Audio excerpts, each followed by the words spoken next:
Pagkatapos tumalon muli pababa ng building mula sa rooftop ang pagtalon ng hari paibaba. Pagkatapos gumagawa ng hakbang ang hari habang binabaybay nito ang katagang. Ang kasalanan ng pagtakas. Ang kasalanan ng sanhi ng kaguluhan.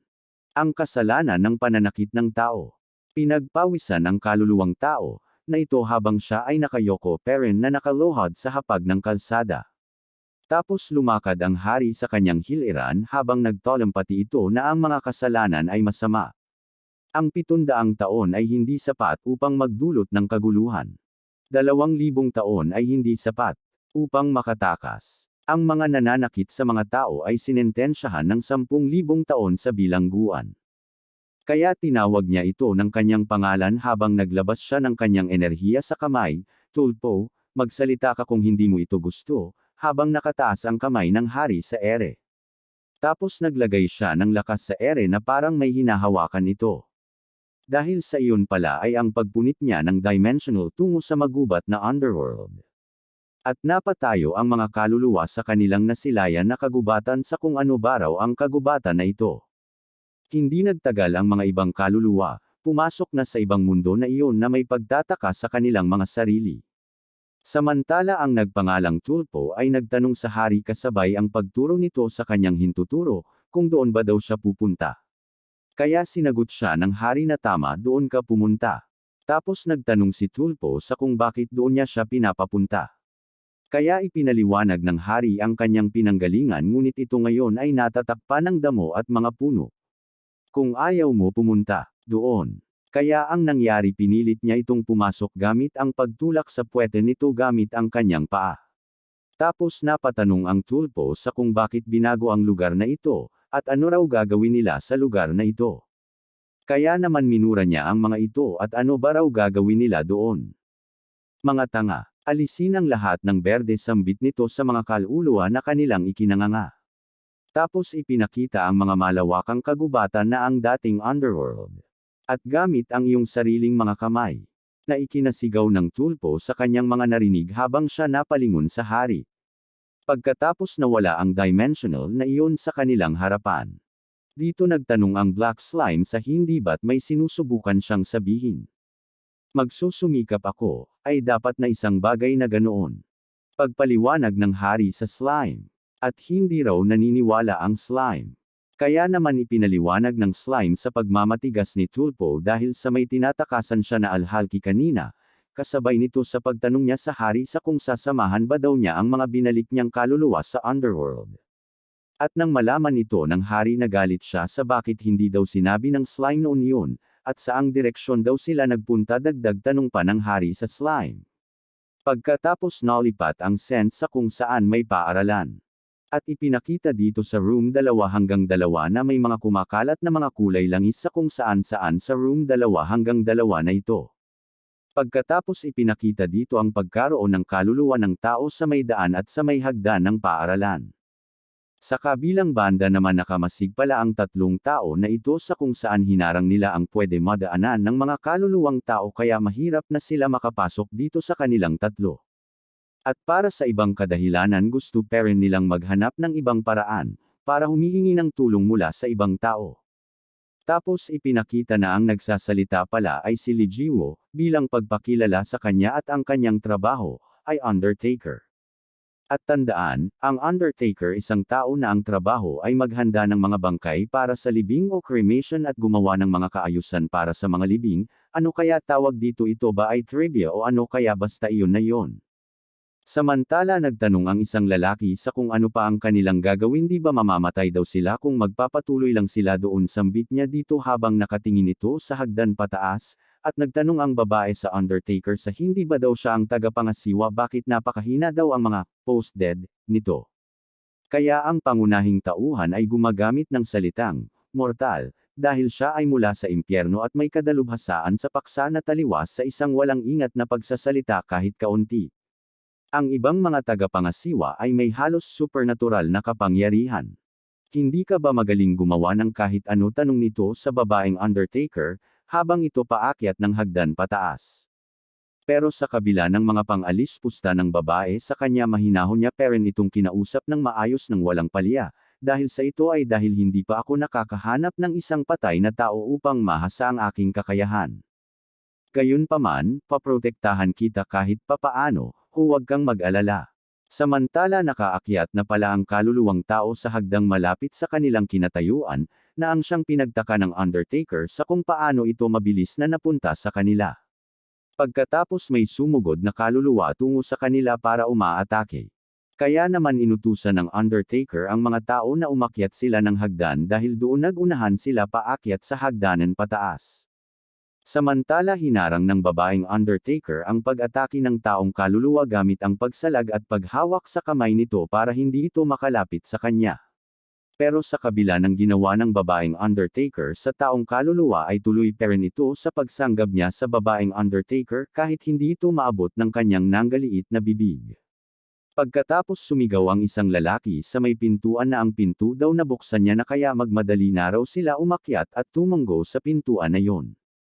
At ang babaeng Undertaker naman ay nakawala na mula sa taong kaluluwa dahil sa pagtadyak niya sa kaluluwa gamit ang paa nito.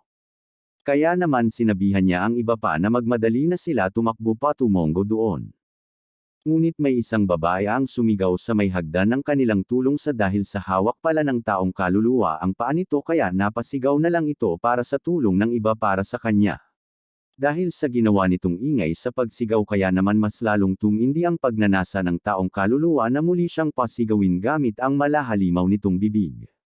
At nang makita ng babae sa kung ano ang gagawin sa kanya ng taong kaluluwa ay mas nanginginig ito sa takot habang tuloy-tuloy ang pagsigaw nito ng tulong, habang nakatingin ito sa taong kaluluwa nakagat ang balikat ng babaeng Undertaker sa kanyang harapan, samantala bakas sa mukha ng babaeng Undertaker ang inis kahit sa kabila ng pagkagat ng taong kaluluwa sa kanyang balikat.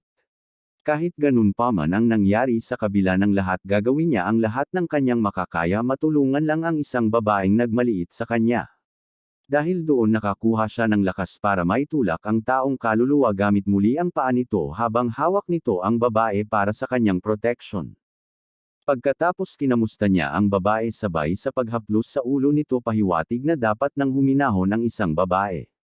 Ngunit sa kabila ng lahat inalis ng babae ang kamay sa kanyang ulo gamit ang pagtapik niya dito na nagpagulat sa babaeng Undertaker sa inasal ng isang babae sa kabila ng pagligtas nito sa babaeng masungit. At nang makita ito ng isang lalaki na maayos ang lahat sumigaw ito ng Bilasenyo punta na dito, ngunit hindi nakalimutan ng isang babae, pag-alitan ng babaeng Undertaker sa kung Undertaker parent ba daw siya, samantala malapitan na raw siyang mamatay sambit niya dito sa babaeng Undertaker. Kahit ganun pa man ang pagtrato ng babaeng masungit sa kanya, nanatili itong mahinahon, at ang sa isip-isip nito ay mabuti na hindi lumitaw na sugatan ang babae. Tapos may sumigaw sa likod ng pintuan na halika at isara na natin ang pinto samantala nakatingin lang ang babaeng Undertaker ang sa isip-isip ito ay ito daw ang nakapagpapatibay sa kanya. Pagkatapos isinara ng babaeng Undertaker ang pintuan ng nakalock. Ngunit hindi nagtagal may kumatok sa pintuan at hindi lang iyon kalabog pa ang pintuan ng malakas. Ngayon lubhang nag-aalala ang isang lalaki sa kung maganda ba ang ginawa nila, at hindi daw niya akalaing makapasok ang mga patay. Magiging maayos ang lahat saglit lang tugon ng babaeng Undertaker habang inilabas nito ang isang pistol na bagay. Pagkatapos nagpadala ito ng sinyalas ng paghingi ng tulong gamit ang pagpaputok nito sa itaas na may kulay liwanag na dilaw sa itaas ng paaralan. Tapos sinabihan niya ang mga kasamahan niya na manatili lang sila doon para sa tulong ng ibang tao na tulungan sila, kaya maghintay sabi niya pa habang nakangiti. Samantala hindi niya namamalayan ang paglabas ng aurang enerhiya sa kanyang balikat mula sa kagat ng kaluluwa. Nang makita ito ng dalawa nagalit sila, kaya pinaalalahanan siya ng lalaki na tumatawa ka sa halip na subukang lutasin ang problema. Kung ang mga elite ay namatay tulad natin, ito ay isang pambansang pagkawala. Kaya napaha ang babaeng Undertaker sa kanyang mga narinig mula sa kanilang mga sinabi.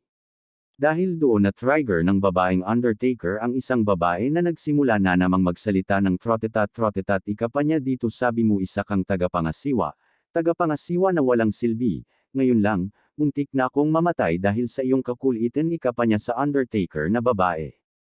At alam ba daw ba ng Undertaker kung sino ang ama nitong babae dahil daw sa kawalang ingat ng Undertaker sa kanya pwede daw siyang masakta ng kanyang tatay ng babaeng masungit. Nang may biglang nagsalita sa kanilang likuran ng wala kang moral wala, kaya naman napalingon sila sa gulat sa kung paano at kung sino ba ang lalaking ito. Kaya hinarap ito ng babaeng masungit sa kung sino ba ang lalaki na iyon para sabihin sa kanya ang ganoon katagang mga salita habang tinuturo niya pa ito ng kanyang daliri, at kung gaano na ba katagal ang lalaki na iyon doon, pero hindi alam ng masungit na babae ang kanyang tinuturo ay isang hari pala sa underworld. Ano sino ako sambit ng hari habang itinuro ang sarili, hari ng underworld pagpakilala nito sa kanila. Habang nasa ilalim sila ng ulan kulog at pagkidlat habang silang lahat ay nasa rooftop ng paaralan.